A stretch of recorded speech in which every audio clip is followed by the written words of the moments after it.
अस्सलाम वालेकुम dear students, उम्मीद है कि आप सब लोग खैरियत से होंगे।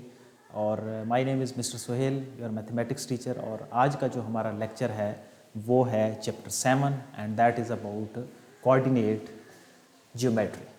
ठीक है, इसमें क्या करेंगे, यानी कि ज्योमेट्री का क्या मतलब है। जब ज्योमेट्री का नाम आ जाएगा तो it means we will discuss about the shapes. ठीक है, उसमें ट्राइंगल्स, रेक्टेंगल्स, पैरेललोग्राम्स, ठीक है, स्क्वायर और इन सारी चीज़ों की बात होगी।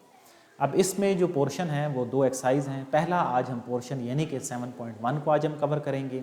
7.1 के अंदर हम जो यूज़ करेंगे वो होगा डिस्टेंस फार्मूला। ठीक है, डिस्टेंस फार्मूले से हम जो पैरेललोग्राम है उसको चेक करेंगे, जो रेक्टेंगल हैं, जो ट्राइंगल्स हैं, इन सारी चीज़ों को चेक करेंगे, साथ उनको डिस्कस करेंगे कि डिस्टेंस फार्मूला होता क्या चीज़ है। अब जो MCQs पोर्शन है, MCQs में मैंने कोशिश की है कि वो सारी जो डेफिनेशंस मुख्तलिफ हैं या जो बेसिक डिस्टेंस फार्मूला है वो आपका कवर हो जाए छोटी वैल्यूज़ के लिए। और इसी तरह जो शार्ट और लॉन्ग का पोर्शन है उसमें हमारे यानी कि जो हर तरह की जो ट्राइंगल्स या रेक्टेंगल्स हैं उनकी जो शेप्स हैं वो डिस्कस भी हो जाएं MCQs, और वो सारी डेफिनेशन आपको क्लियर हो जाएं और उनको आप कवर अप कर लें। सो डिस्टेंस फार्मूला क्या होता है, अगर दो पेयर ऑफ पॉइंट्स हों आपके पास, यानी कि एक पेयर ऑफ पॉइंट्स है A, इसके पॉइंट्स हैं x1 y1, दूसरा पेयर ऑफ पॉइंट्स है B जिसके पॉइंट हैं x2 और y2, तो डिस्टेंस फार्मूला होगा x2 माइनस x1 इसका whole square plus y2 minus y1 whole square and under root, इस सारे का क्या होगा, स्क्वायर रूट होगा। अब आते हैं अपने MCQs की तरफ। आल्दो क्योंकि आपकी रिवीजन चल रही है तो आपने अगर डिस्टेंस फार्मूले को पहले डिस्कस किया है तो ये जो पहला MCQ है ये आपने खुद से सॉल्व करना है कि इसमें क्या चीज़ डिस्कस होगी।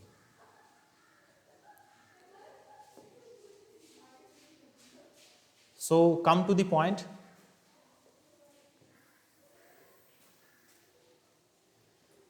ये आपके पास एक वैल्यू A है और ये B है, आपके पास 10 सेकेंड है, तो आपने क्या करना है, इसका आंसर करना है। So D is equal to square root. अब ये x1 है, ये y1 है, ये x2 है और ये y2 है। 6 minus 2 whole square and 6 minus 3 whole square. x2 minus x1, मैं यहाँ पे फार्मूले को भी लिख देता हूँ, x2 माइनस x1 का होल स्क्वायर और y2 माइनस y1 का होल स्क्वायर। ये चीज़ हमने यहाँ पे इम्प्लीमेंट की है। अब D किसकी इक्वल होगा, 4 का स्क्वायर एंड 3 का square. So D is equal to under root 25 यानी कि which is equal to 5 units. So इसका जो राइट आंसर है दैट इज B। तो ये बेसिक था जिसमें हमने डिस्टेंस फार्मूले दो पेयर ऑफ पॉइंट्स, सादा पेयर ऑफ पॉइंट्स थे, उनके ऊपर हमने अप्लाई किया है। आई होप अब आपको डिस्टेंस फार्मूला क्लियर होगा। ये जो पेयर ऑफ पॉइंट्स होते हैं इसमें से x1 और y1 आप किसी भी वैल्यू को दे सकते हैं, लेकिन ये नहीं कर सकते कि इसके एक पेयर को आप x1 का नाम दे दें और इसको y2 का नाम दे दें। अगर एक पेयर को आप x1 का नाम दे रहे हैं तो दूसरी उसकी जो वैल्यू होगी वो y1 ही होगी, वो फिर y2 नहीं हो सकती। तो ये था हमारा डिटेल में पहला जो MCQs। अब हम आते हैं अपने सेकंड MCQs की तरफ। विच triangle has all the 3 sides of the equal length. अब कौन सी ऐसी ट्राइंगल है जिसमें तीनों जो साइड्स होती हैं वो इक्वल होती हैं। अब इस MCQs में मैंने चारों पॉइंट्स डाल दिए हैं ताकि चारों के हवाले से हम जो डेफिनेशंस हैं उसको क्लियर कर लें। दूसरा हारिस C, IMCG 2 का C है, IMCG 1 का B है, ओके, एंड हारिस रशीद 1 का B है। वेरी गुड जी, बहुत सारे बच्चों ने काफ़ी अच्छे आंसर दिए हैं। अब पहली है स्केलेन ट्राइंगल। हम यहाँ पे ना ट्राइंगल्स की जो डेफिनेशन है उनको भी क्लियर कर लेते हैं ताकि शार्ट क्वेश्चन में जब हम सॉल्व करें तो आपको आइडिया हो। स्केलेन ऐसी ट्राइंगल होती है जिसमें जो सारी लेंथ्स होती हैं वो डिफरेंट होती हैं, यानी कि अगर आप डिस्टेंस फार्मूला लगाएंगे तो सारी लेंथ्स की वैल्यू अगर डिफरेंट आएगी that would be called as scalene triangle. अब दूसरी है आइसोसेलेस। आइसोसेलेस वो चीज़ होती है जिसमें दो साइड्स जो होती हैं वो इक्वल होती हैं, बराबर होती हैं। तीसरी हो गई इक्विलेटरल, जो कि बहुत सारे बच्चों ने यहाँ पे आंसर किया है। IMCG ने, आपका बिल्कुल गुड आंसर है, हारिस आपका आंसर ठीक है, एंड IMCG कोई और हैं उनका भी आंसर ठीक है जी। सो इक्विलेटरल ट्राइंगल यानी कि जिसमें तीनों जो साइड्स हैं उनकी जो लेंथ्स होती हैं वो इक्वल होती हैं, तो उसको क्या बोलते हैं, इक्विलेटरल ट्राइंगल। और राइट ट्राइंगल, इसके बारे में तो आप आगाह हैं कि ऐसी ट्राइंगल जिसमें जो एक एंगल होता है वो 90 डिग्री के इक्वल होता है। तो इसका राइट ऑप्शन क्या होगा, C, जो कि आपने खुद से अच्छा आंसर किया है। नेक्स्ट वन थर्ड तो ऑब्वियस है और आपको खुद से ही इसका आंसर करना है। What is the definition of a right triangle? Right triangle की डेफिनेशन क्या होगी? आपके पास 5 सेकेंड्स हैं। A triangle with all angles equal, a triangle with two sides equal, a triangle with one right angle and a triangle with all the sides unequal. IMCG third का C है, Haris third का C है। Well done जी, बिल्कुल ऐसे ही है। एक ऐसी triangle होती है जिसमें एक एंगल जो होता है वो 90 का होता है, तो उसको हम क्या बोलते हैं? राइट ट्राइंगल बोलते हैं। तो ये थे हमारे MCQs। अब हम आते हैं अपने शार्ट पोर्शन की तरफ कि चेक वेदर द पॉइंट। जो हमने MCQs नंबर 2 में डेफिनेशंस क्लियर की थी, अब इस शार्ट क्वेश्चन के अंदर उन चारों का हम तज़करा कर लेंगे एक दफ़ा फिर, ताकि अगर आपको फिर भी क्लियर नहीं है तो आपको अंडरस्टैंडिंग हो जाए। आपके पास 3 पेयर ऑफ पॉइंट्स हैं और आपने ये चेक करना है कि ये जो पॉइंट्स हैं, pair of points, for example अगर मैं इनको नाम दे देता हूँ A और B है 8 and 4 और C है 0 8, तो आपने ये बताना है कि इक्विलेटरल ट्राइंगल बनाएंगे, आइसोसेलेस बनाएंगे, राइट ट्राइंगल बनाएंगे या स्केलेन ट्राइंगल बनाएंगे। आप अपना जो ये शार्ट क्वेश्चन है इसको खुद से सॉल्व करना शुरू करेंगे, मैं भी साथ साथ सॉल्व करता जाता हूँ और आपने बताना है कि आपका क्या राइट आंसर है या नहीं। सो सबसे पहले निकालते हैं AB, यानी कि A और B पे डिस्टेंस फार्मूला अप्लाई करेंगे। 8 - 0 whole square and 4 - 1 whole square, ये हो जाएगा 64 और ये 9 हो जाएगा। 4 - 1 3 का स्क्वायर क्या हो जाएगा? 9। तो ए बी का जो डिस्टेंस है उसका आंसर, इसको ऐसे भी लिख सकते हैं और ए बी के गिर्द जो है वो लाइंस भी लगा सकते हैं। मॉड वो रिप्रेजेंट करता है कि जो भी डिस्टेंस आएगा वो पॉजिटिव आएगा, वो नेगेटिव में नहीं हो सकता। अब दूसरी जो चीज़ है वो हम फाइंड आउट करेंगे बी और सी। 0 - 8 इसका होल स्क्वायर एंड 8 - 4 होल का square, so this is equal to 64 और 16। तो इसका जो आंसर है दैट इज 80√, ठीक है। और अब आते हैं ए सी पे, यानी कि पहले और तीसरे पे।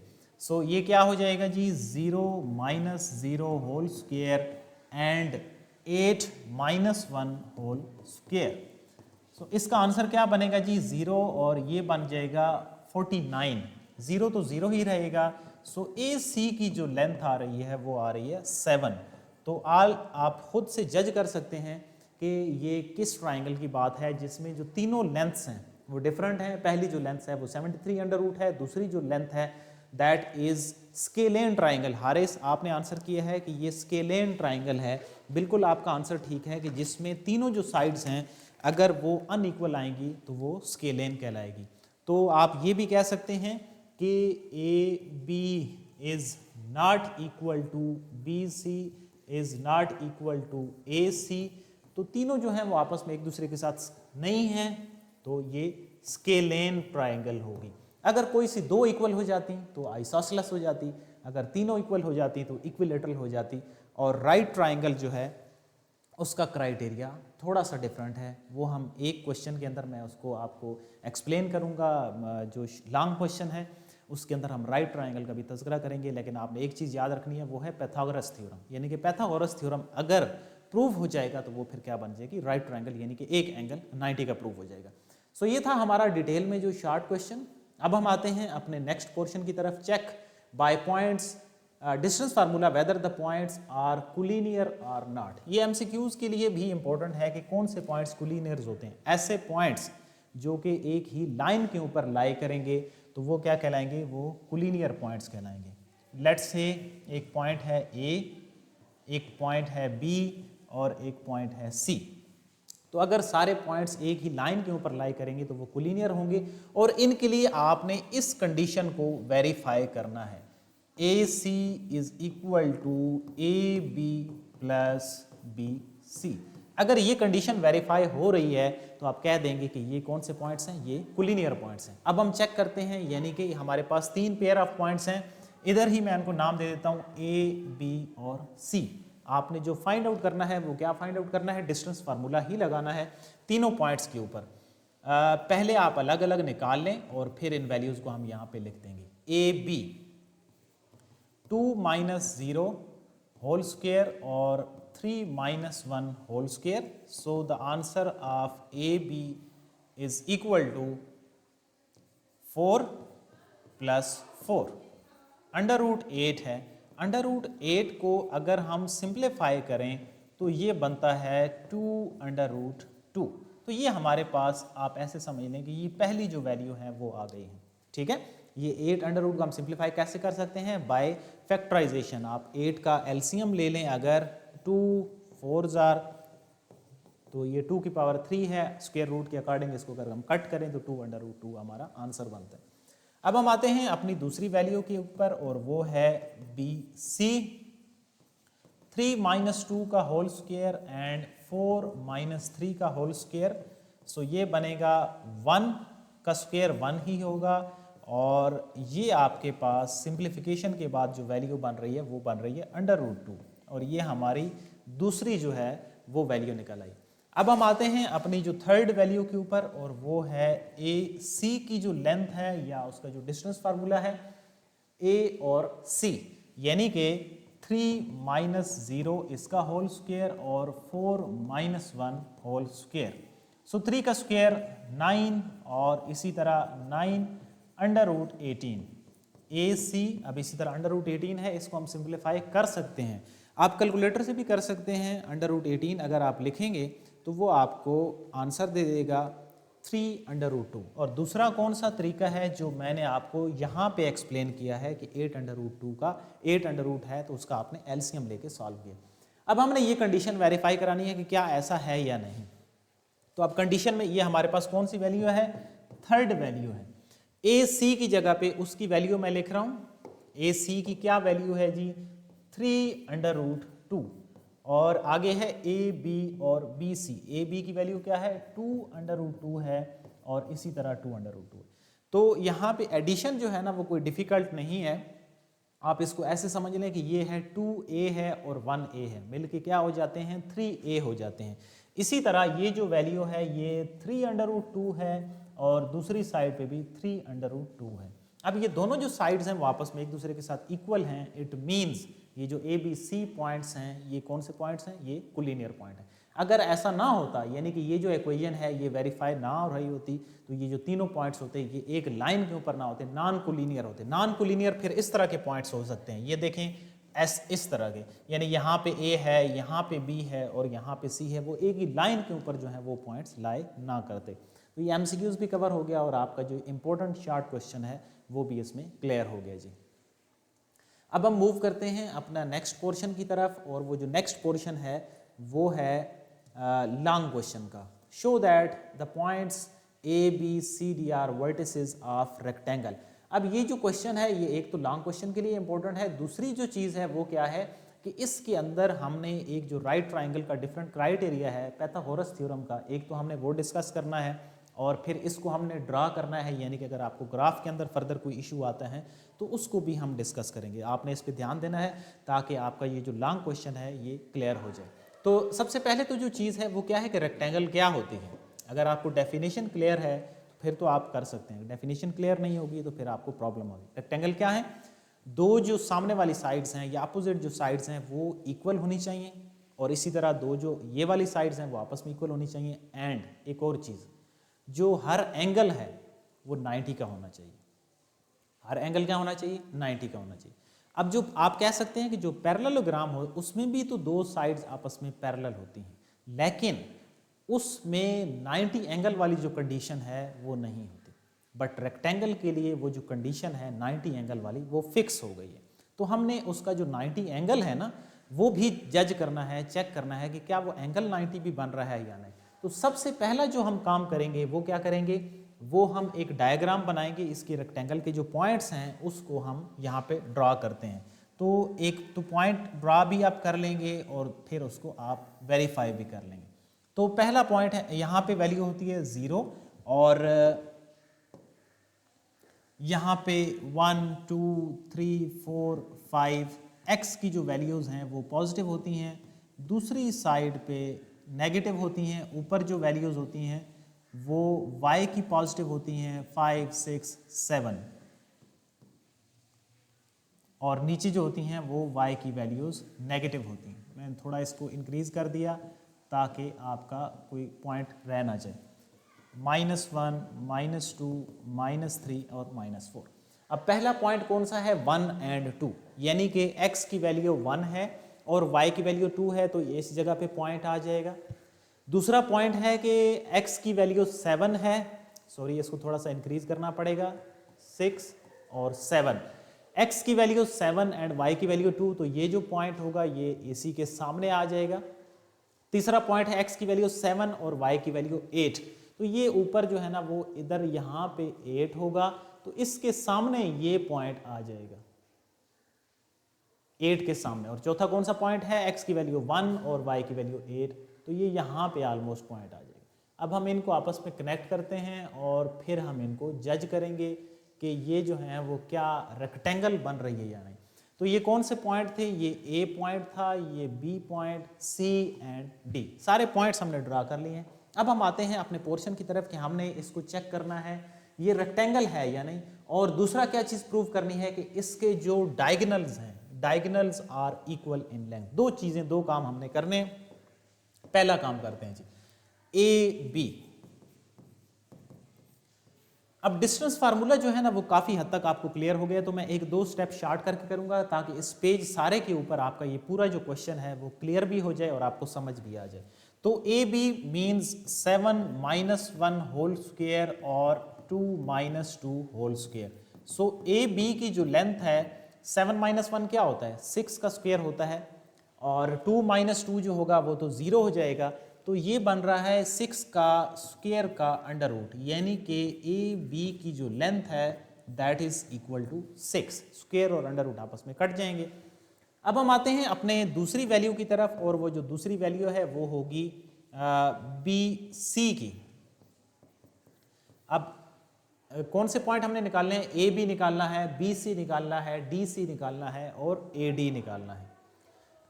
अब जो BC के पॉइंट हैं वो हैं 7 - 7 का होल स्क्वायर और 8 - 2 का होल स्क्वायर। 7 - 7 0 हो जाएगा, 8 - 2 अगेन 6 का स्क्वायर हो जाएगा, अंडर रूट और स्क्वायर कट जाएंगे, तो BC की भी जो लेंथ आ रही है वो 6 आ रही है।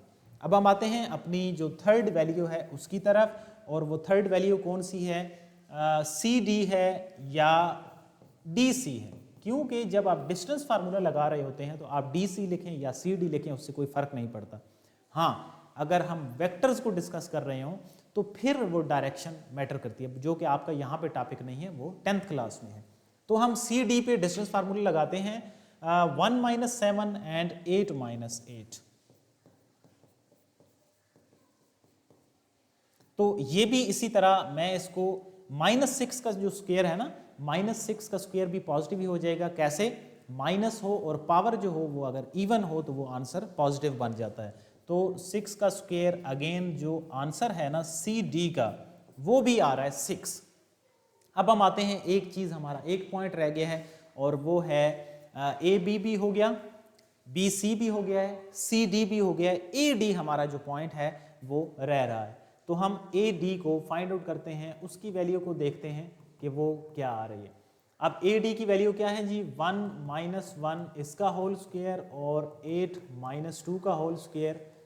AD इज इक्वल टू, इसका भी आंसर क्या है, 1 - 1 0 हो जाएगा, सिर्फ जो है वो 6 का स्क्वायर रह जाएगा। सो AD इज इक्वल टू 6। ये हमारी फोर्थ वैल्यू है, ये हमारी जो है वो फर्स्ट वैल्यू थी, ये सेकंड वैल्यू, ये थर्ड और ये वाली फोर्थ। अब आप ये तो कह सकते हैं कि दो साइड्स जो हैं वो आपस में बराबर हैं, और इसी तरह यानी कि AB और CD आपस में इक्वल हैं और AD और BC आपस में इक्वल हैं। आप कहेंगे कि रेक्टेंगल ये प्रूव हो गई, लेकिन ये हाफ काम हुआ है। अभी हमने उसका जो एंगल है ना वो शो कराना है कि क्या वो एंगल 90 का है या नहीं। अगर तो होती पैरेललोग्राम हमें शो कराना होता, फिर आप कह देते यहाँ तक कि हाँ दो साइड्स आपस में पैरेलल हैं, तो ये ABCD एक पैरेललोग्राम है। रेक्टेंगल के लिए थोड़ा इजाफी काम करना पड़ता है, वो क्या है जो हम करने लगे, यानी कि एंगल को आपने 90 भी शो कराना है। अब उसके अलावा कौन सा काम है, उसने कहा है कि डायगोनल्स जो है ना वो भी इक्वल हैं। तो पहले हम डायगोनल्स का काम कर लेते हैं कि क्या डायगोनल्स इक्वल हैं या नहीं। अब डायगोनल्स होते क्या हैं वो पहले तो ड्रा करते हैं। डायगोनल्स ये चीज होती है, A से लेकर C तक और B से लेकर D तक।